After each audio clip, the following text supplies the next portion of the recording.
Que o irmão estava compartilhando, né? Número 3, né? Do algarismo romano número 3, na letra B de bola, né?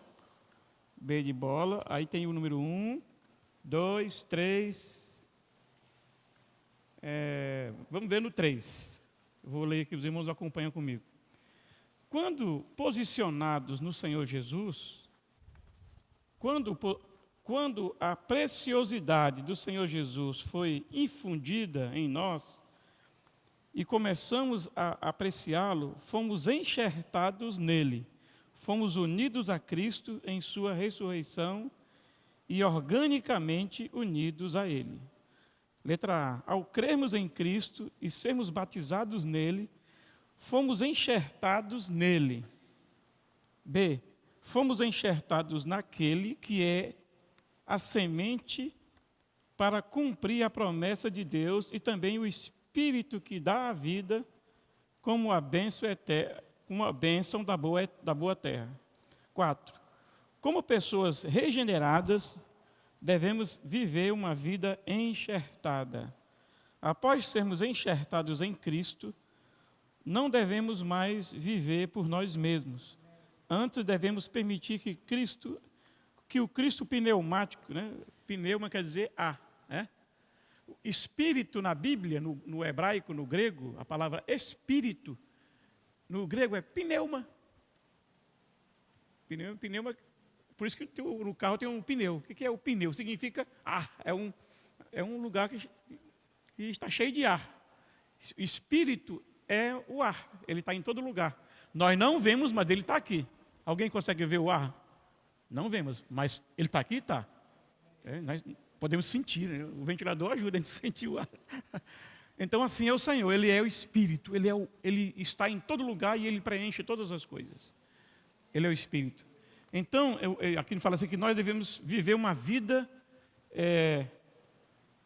antes devemos permitir que o Cristo pneumático, ou seja, o Cristo que se tornou o Espírito e que habita em nós, agora precisamos permitir que Ele viva em nós. Então, o Cristo pneumático está em nós. Ele nos preenche, ou seja, o Cristo que se tornou o Espírito, porque foi um processo. Deus se encarnou como o homem, Ele passou pelo processo de viver humano, foi crucificado, sepultado. Terceiro dia, o Senhor Jesus ressuscitou e ressurreto, agora Ele tinha um corpo de glória. Era um corpo que Ele atravessava até as paredes. Os irmãos estavam lá fechados na porta, lá, de repente Jesus aparecia lá, o Cristo ressurreto. Tomé até não acreditou lá. Não, vimos Jesus, Tomé não. Tomé faltou a reunião que Jesus apareceu depois da ressurreição. Aí, na outra reunião, os irmãos falaram para Tomé que Jesus, eles tinham visto Jesus. Aí Tomé, não acredito, só se eu ver, só se eu tocar nele. Aí Jesus foi e apareceu lá para Tomé. Estava tudo fechado, ele apareceu. O corpo dele era de glória. Mas na verdade, ele depois ascendeu aos céus, e nos céus tornou-se toda autoridade no céu e na terra, todo o poder, o nome do Senhor foi colocado acima de todo nome, e Ele foi entronizado e glorificado, e depois Ele desceu como o Espírito lá em Pentecoste. Então, o Espírito que desceu em Pentecoste era o próprio Deus triuno. Agora, não apenas o Deus Criador, mas o Deus que passou pelo processo de encarnação, viveu humano, morte, ressurreição, entronização, glorificação, e agora estava em nós. Por isso que aqui fala o Cristo pneumático, que é uma linguagem muito elevada. Por isso que esse Cristo pneumático agora está em nós, ou seja, o Senhor é o Espírito que está em nós, em nosso Espírito. Precisamos viver essa vida do Cristo pneumático. Aqui fala do enxerto. Olha, eu sou analfabeto em questão de enxerto. Acho que eu estou aqui, acho que qualquer um de vocês aqui, rondonense, em plena Amazônia, aqui tem proprietários de terras, de fazendas. Vocês sabem o que é enxerto. Se eu for falar sobre enxerto aqui, eu vou falar besteira, vocês vão rir até de mim. Esse camarada não sabe nada de que é enxerto. Porque vocês são especialistas de enxerto. Mas, na verdade, o que está nos dizendo aqui em João 15? Nós como oliveira brava, de uma vida inferior, ele foi enxertado numa oliveira verdadeira, representando Cristo como sendo a verdadeira vida. Ou seja, a nossa união, quando nós cremos em Cristo, na verdade, A nossa vida de baixa qualidade, a nossa vida humana de baixa qualidade, se uniu à vida de Deus, a vida eterna, a vida imensurável, indestrutível, a vida inacessível, uma vida imensuravelmente superior. Uma vida de baixa qualidade, que é a humana, agora foi enxertada numa vida superior. Acho que o enxerto é mais ou menos isso, que vocês sabem como é que funciona.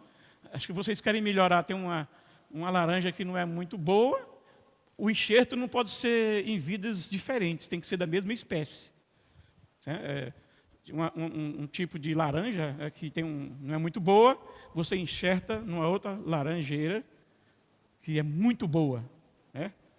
Aí, essa vida inferior que foi enxertada, ela passa o quê? A receber, ela passa a ser elevada, a vida inferior, ela é beneficiada, porque ela é elevada pela vida superior a que ela foi enxertada. Ou seja, nós quando cremos em Jesus, nós, com a nossa vida humana inferior, fomos enxertados em Cristo. E agora, uma vez enxertado, nós precisamos agora extrair as riquezas dessa vida. E agora não viver mais por nós mesmos, porque fomos enxertados. E aí, uma vez enxertado, nós nos tornaremos aquela vida que fomos enxertados. Ou seja, a videira verdadeira é o Senhor e nós somos os ramos enxertados.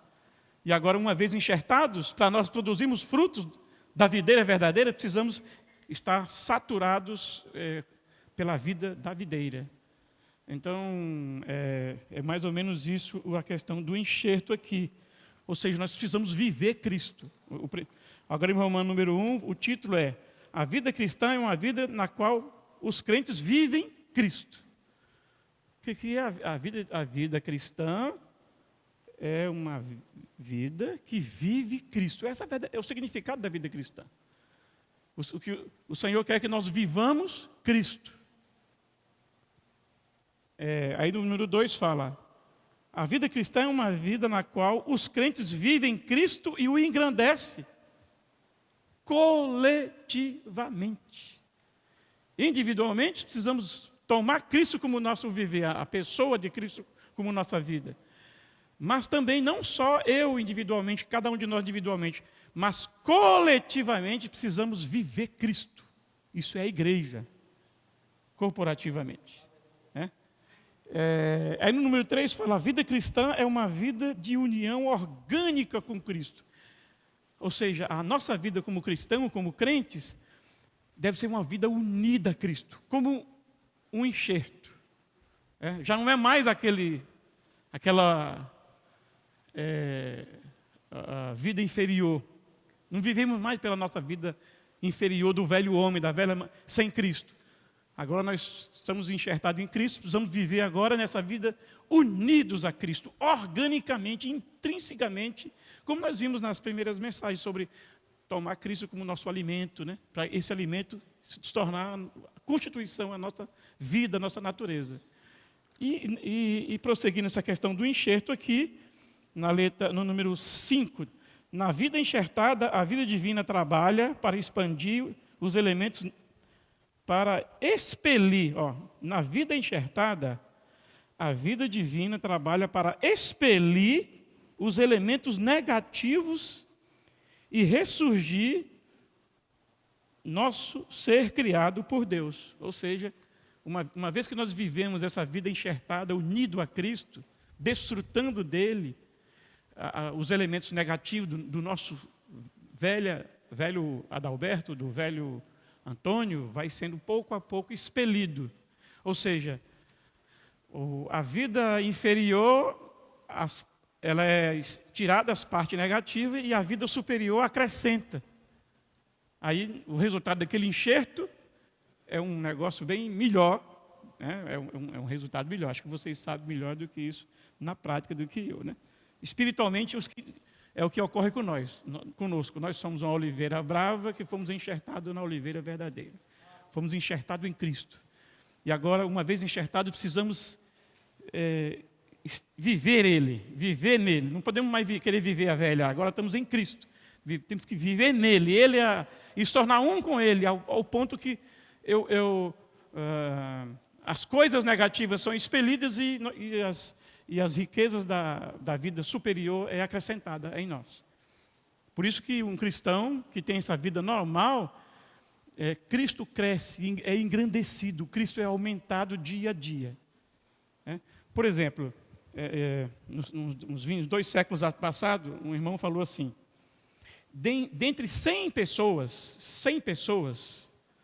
isso era uma estatística, não sei se funciona até hoje, mas na época ele fez esse levantamento. Entre 100 pessoas, apenas uma pessoa dessas 100 vai ler a Bíblia.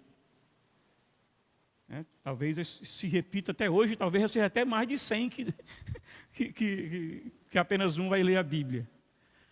Mas das 100 pessoas que só um lê a Bíblia, as demais 99, elas não leem a Bíblia. Elas leem o crente. A sua rua inteira onde você mora, pode ser que tenha 50 pessoas lá. Talvez só você leia a Bíblia lá. As demais pessoas da rua, ninguém lê a Bíblia. Mas quando você passa na rua, todo mundo está lendo você. A sua atitude, a maneira de você falar, a maneira de você agir. Aí quem que nós expressamos? Quem é que está vivendo? Então, as pessoas esperam ver Cristo em nós. As pessoas estão procurando Cristo no meu falar, no meu viver, no meu andar, no meu respirar. Então, nós temos uma grande responsabilidade. Às vezes nós pensamos, ninguém sabe quem eu sou. Eu trabalho numa empresa que tem 500 pessoas. Ninguém sabe que eu sou crente. Ó Senhor Jesus. Irmãos, nós precisamos viver Cristo. É um cristão anônimo, um cristão secreto. Irmãos, nós precisamos, se nós vivemos Cristo, não precisamos colocar uma placa aqui, eu sou crente, eu sou um cristão, eu creio em Jesus. Não precisa colocar placa, não precisa andar com a Bíblia debaixo do braço para todo mundo ver que você tem a Bíblia. Não precisa, pode, não é proibido. Mas o que nós precisamos de fato é viver.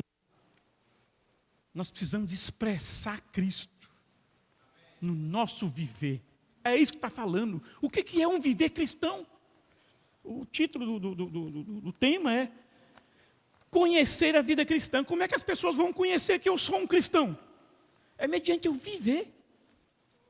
Eu posso até falar que eu sou crente, mas eu me comporto como um incrédulo. As pessoas, você é crente coisa nenhuma. Você só diz que é crente, mas não é crente. Porque você é o falso, não é o verdadeiro crente. Entendeu? Assim, as pessoas estão lendo a gente, então eu preciso viver Cristo.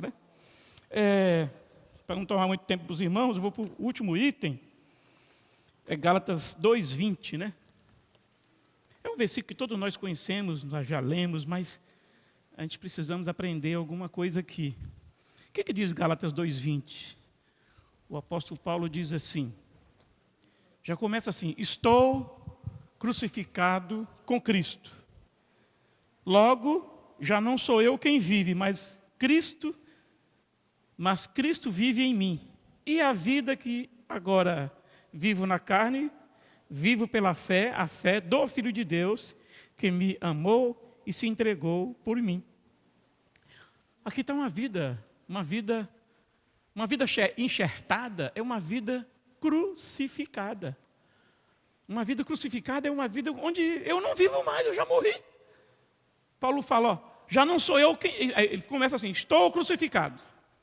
Se ele está crucificado, se o irmão Lino está crucificado, Lino morreu. O velho Lino, foi crucificado. A cruz matou ele. Então, nós que cremos em Cristo, nós já morremos com Cristo. Viu, irmão Luciano? Você está jovem ainda, mas você já morreu com Cristo. Você já morreu, eu também morri. Eu creio em Jesus. Nos unimos com ele na cruz. Quando Jesus estava sendo crucificado, tinha lá 2 criminosos que cometeram crimes que eram a pena que eles receberam foi a pena de morte. Jesus estava sendo crucificado ali de maneira indevida. Ele não fez nada, né? Que estava ali de maneira... Ele não cometeu nenhum crime, mas aqueles 2 que estavam lá, eles eram criminosos mesmo. Né? Um deles ali, ele creu em Jesus. O outro estava blasfemando, se for filho de Deus, desce daqui e salva-te e a nós. E o outro, rapaz, na hora da morte você não tem medo de não ver que nós estamos aqui porque nós merecemos, nós fizemos por onde, mas esse homem não tem culpa nenhuma. Ele creu em Jesus. Aí Jesus falou para ele, hoje mesmo estarás comigo no paraíso. Ele foi salvo? Foi. E em Marcos 16 diz assim, quem crê e for batizado será salvo. Quem não crê já está condenado. Então, quem crê e foi batizado será salvo. Quem não crê está condenado. Então, só vai estar condenado quem não crê. Quem não foi batizado, quem crê e não foi batizado está salvo. É o que está dizendo aqui esse versículo, em Marcos 16. E esse irmão que creu ali, se converteu na cruz, ele creu e foi salvo. Jesus falou, hoje mesmo estarás comigo no paraíso. Então ele foi salvo. Mas ele não foi batizado. Não teve tempo. Ele morreu ali mesmo na cruz. Então ele foi salvo. Isso é uma prova de que o batismo não salva. O batismo é um testemunho. Se batizar alguém de 80 anos de idade, eu e o irmão Luciano estamos muito longe disso, né? De chegar a 80 anos de idade. Né? Talvez daqui uns 50 anos, né, irmão? Oh, Jesus, então, mas suponhamos que alguém é batizado com 80 anos de idade, mas ele não crê em Jesus. Esse batismo tem valor?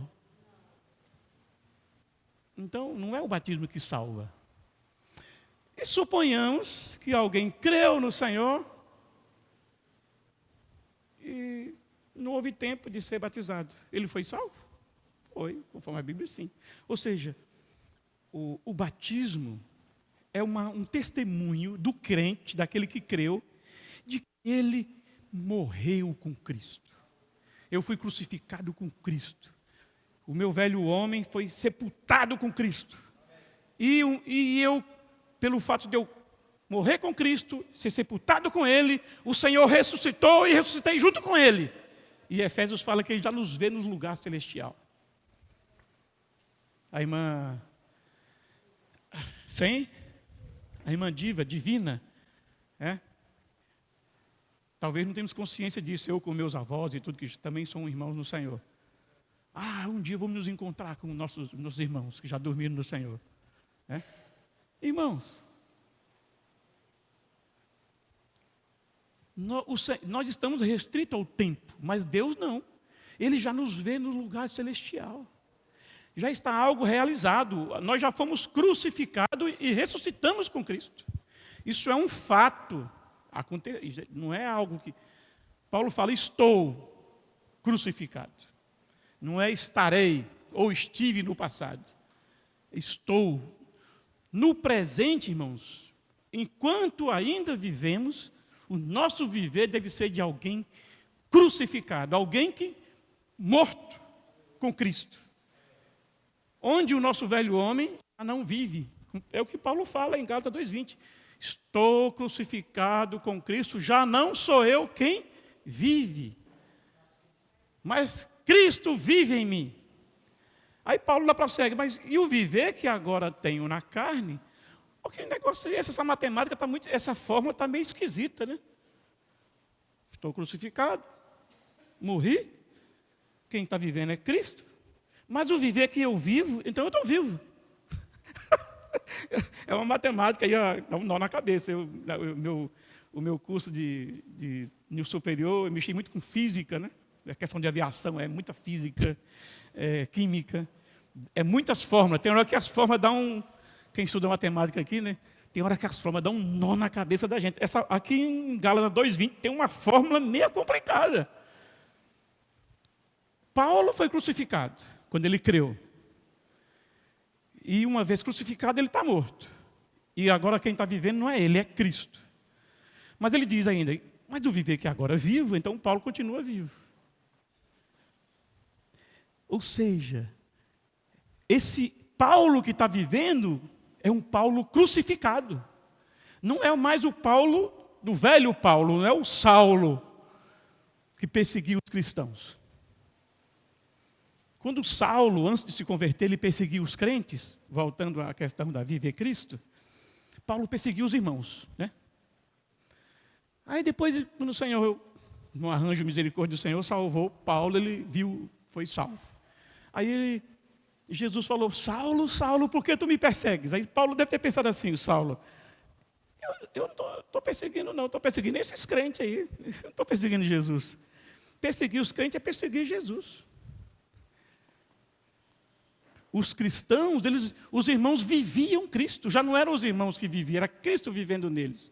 E o viver que eles viviam era um viver de expressar Cristo. Por isso que Saulo perseguia os irmãos.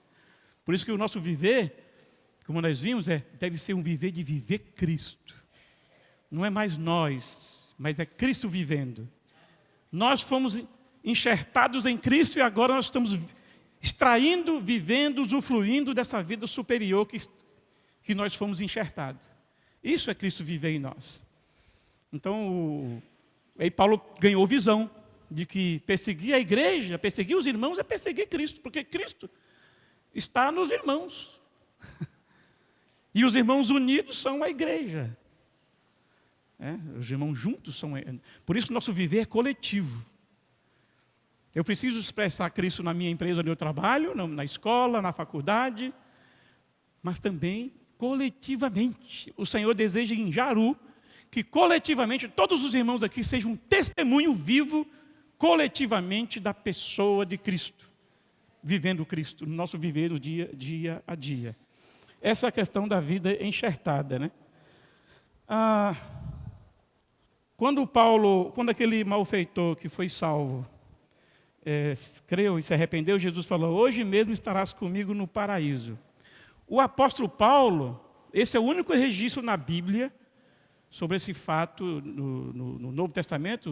Os 3 evangelhos anteriores, Mateus, Marcos e João, não registram esse fato da conversão desse irmão lá na cruz. Somente Lucas registra. Somente Lucas registra. Se não me engano, Lucas... Oh, Jesus. Lucas 12.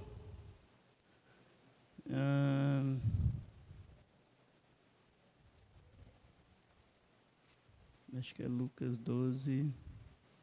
Gálatas 2:20. Lucas está para cá. Eu botei um folheto aqui para marcar, para não perder, mas parece que eu perdi. Mas lá está registrado essa questão que hoje mesmo estará comigo no paraíso. E esse paraíso se refere ao lugar onde Jesus desceu após a morte. Fica nas partes inferiores na terra, onde alguns registros chamam de Hades. Todos os santos que já dormiram vão para o Hades, desde Adão. Todos os irmãos que já dormiram no Senhor vão para o Hades. O Hades é o lugar onde vão os mortos. Jesus foi lá. O porteiro lá é Satanás. Quem entrar lá, ele fala, daqui não sai. Ele registra lá, morreu, entrou aqui, daqui não sai. Mas Jesus saiu. Né? O Hades é onde todos os mortos vão. E o Hades tem 2 seções. Né? Lucas, lê para mim, é isso mesmo. Hoje mesmo estará comigo no paraíso. 23:43? É 23:43, irmão? Isso. Lucas 23:43. É isso mesmo. Eu quero ler uma nota. Por que eu ia pedir essa referência? Porque eu quero ler uma nota para os irmãos sobre o paraíso, né? 23:43. E ele respondeu, em verdade vos digo, hoje estarás comigo no paraíso. Tem uma nota aqui sobre o paraíso. Esse paraíso, tem essa nota aqui, na minha versão, restauração, 43:2. 43:2 vai me remeter para 2 Coríntios 12. É por isso que eu me enrolei, eu abri em 2 Coríntios. Daqui me leva para 2 Coríntios, que fala desse paraíso. 2 Coríntios 12, 4, versículo 4. 2 Coríntios 12, 4. Perdão, irmão, por eu me enrolar aí, mas essa questão do paraíso é importante. Eu queria falar para os irmãos. 12, 4, sobre o paraíso, porque o apóstolo Paulo teve lá também. Jesus esteve no Hades, nas partes inferiores da terra, onde estavam os mortos, que também tem o paraíso lá. Né? Mas existe um outro paraíso em Apocalipse que já era no milênio, tipificando a Nova Jerusalém. Tem o paraíso celestial e o paraíso debaixo da terra, nas partes inferiores da terra. O apóstolo Paulo, na conversão dele, ele foi arrebatado a esses dois paraísos. Por isso que ele recebeu tanta visão que ele nem podia falar para nós. Né? Bem, aqui, 4, 2, 4, 2 Coríntios 12, 4. Oh, Jesus. Estou correndo aqui, irmão Dino, para ver se eu consigo não tomar muito tempo dos irmãos.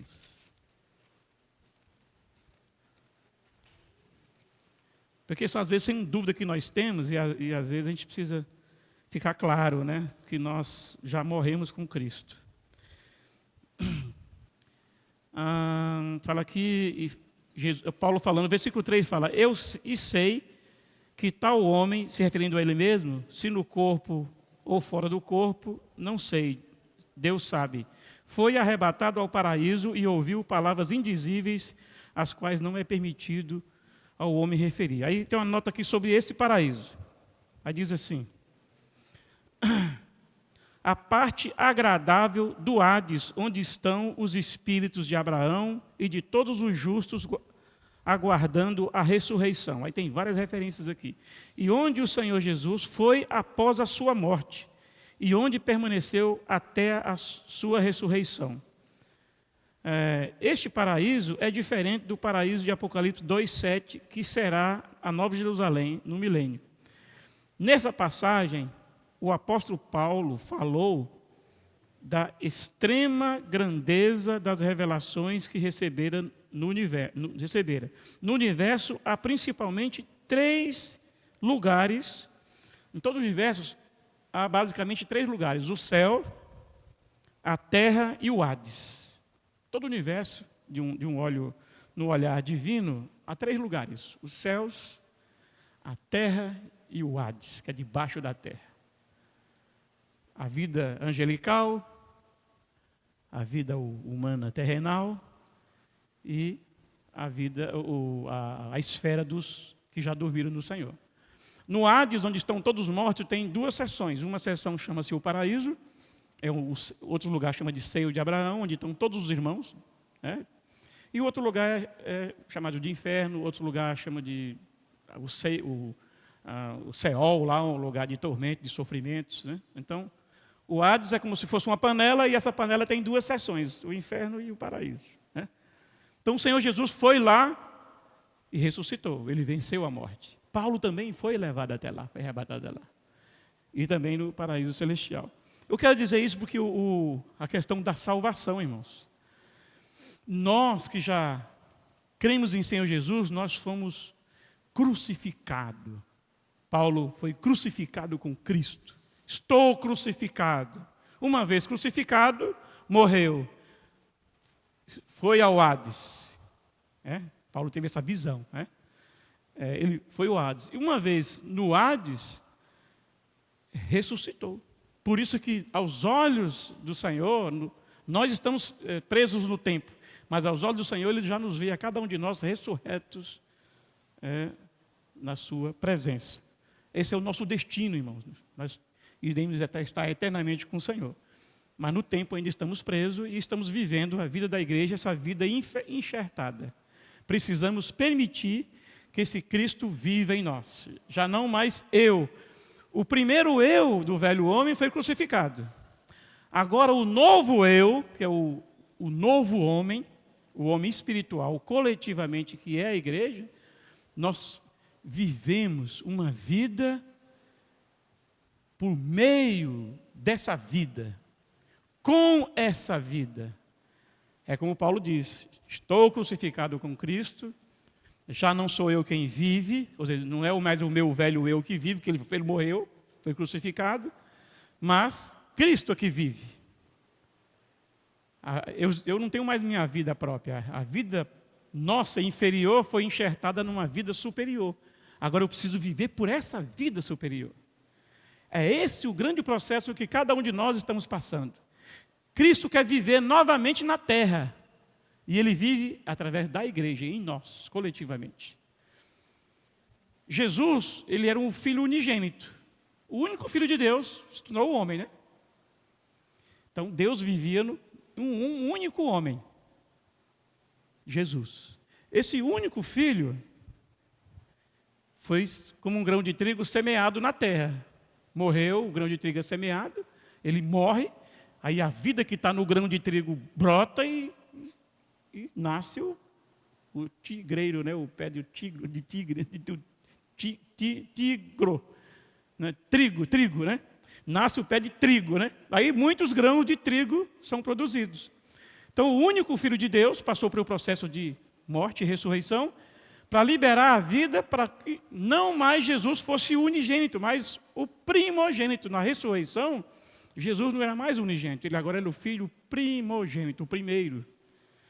Uma vez que ele é o primogênito, ele tem muitos irmãos. Quem são os muitos irmãos de Jesus? Nós.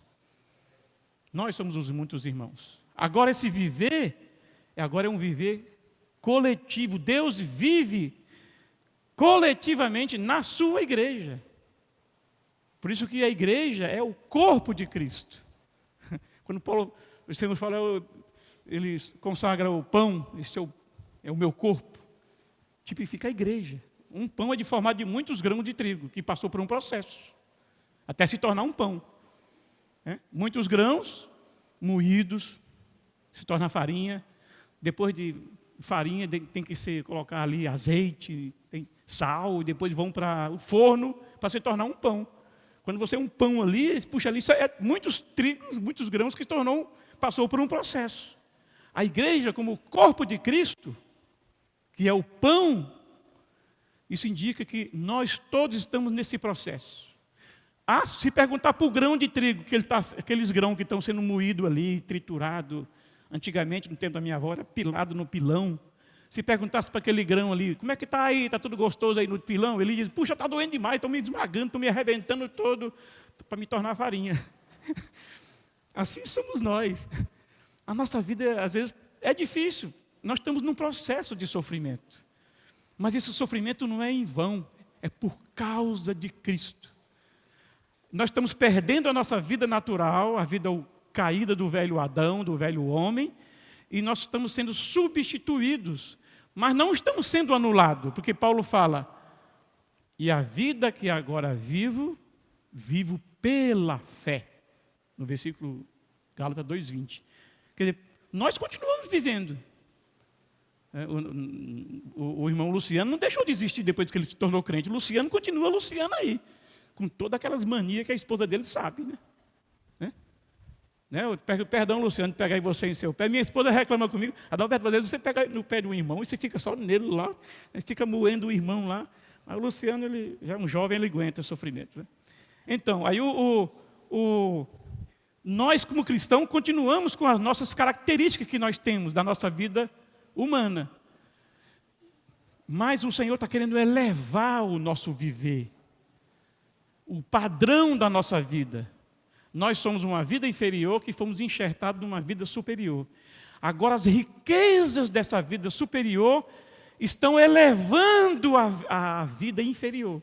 Ou seja, Cristo está sendo adicionado a nós dia a dia. Ele está nos santificando, está nos purificando, está nos transformando, está nos conformando a Ele.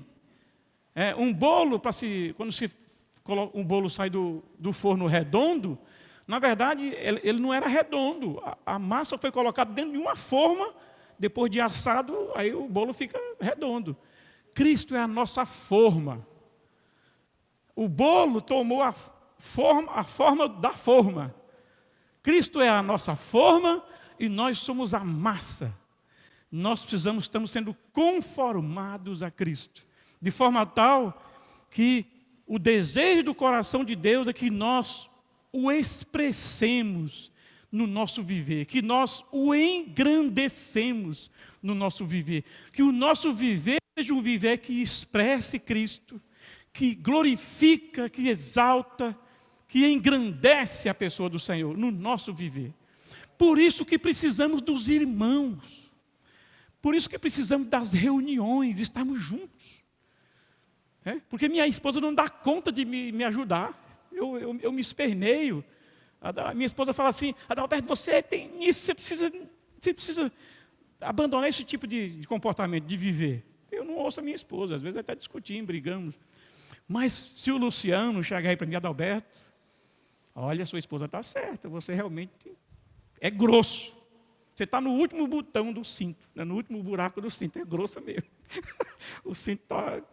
Já todos os buracos do cinto já foi... Agora estou no último, estou grosso. Então eu preciso ser refinado no meu viver, no meu falar, no meu comportamento. Mas não é por mim mesmo. Eu não consigo.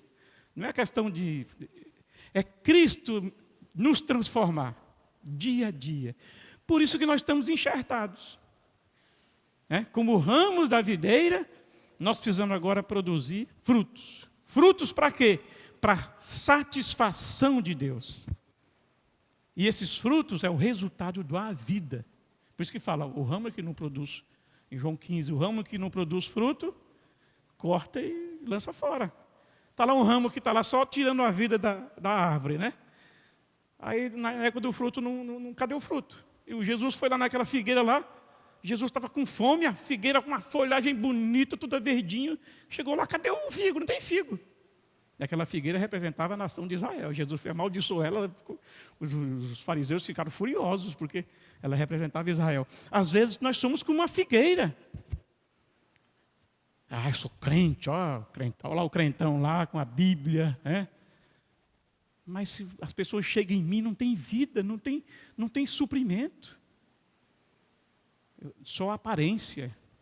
Nós precisamos ser aqueles ramos que produzem fruto.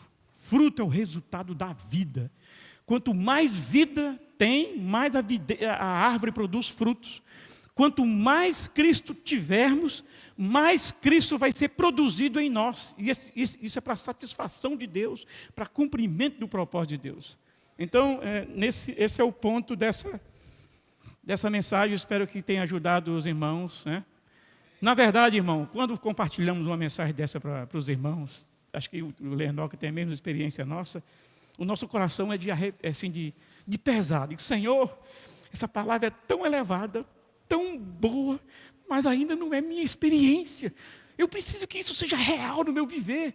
Eu não quero apenas conhecer que estou enxertado em Cristo. Eu preciso deixar de viver por mim mesmo. Eu preciso perceber que eu sou do Senhor e estou nele. Eu não posso mais viver por mim mesmo, eu já fui crucificado. Aleluia. Então, irmãos, que louvado seja o Senhor, que o Senhor tenha misericórdia de nós, que essas palavras se tornem o nosso viver. Essa é a meta do Senhor. Não vai ser de um dia para o outro, vai requerer toda a nossa vida. Se nós vivermos 70 anos na vida cristã, a nossa irmã Divina, ela tem caminhado nessa jornada. O Senhor trabalhou nela muito. Mas se ela viver mais 20 anos, o Senhor vai continuar trabalhando mais 20 anos nela. Porque estamos todos no processo. Nós não podemos desistir. Temos que perseverar. Porque fomos enxertados em Cristo.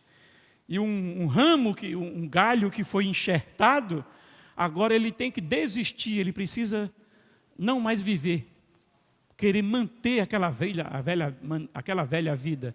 Agora ele precisa ser enriquecido pela vida na qual ele foi enxertado, porque essa vida é a vida superior, muito melhor. Louvado seja o Senhor. Nós somos irmãos, somos humanos, cristãos, temos nossa vida ainda muito para o Senhor trabalhar em nós. O Senhor tem muito trabalho para conosco, mas louvado seja o Senhor, nós temos aquele que começou a boa obra em nós, Ele a terminar, Ele vai terminar. Ele mesmo disse, edificarei a minha igreja. Irmãos, tem um edificador que está trabalhando em nós, e esse edificador é Cristo. Nós somos bem-aventurados, irmão, porque nós estamos nas mãos do Senhor, sendo trabalhado dia a dia. Louvado seja o Senhor. Obrigado pela paciência dos irmãos, por ser misericordioso em nos ouvir. Amém. Dessa vez eu vou beber essa água, a outra vez eu não bebi. Amém.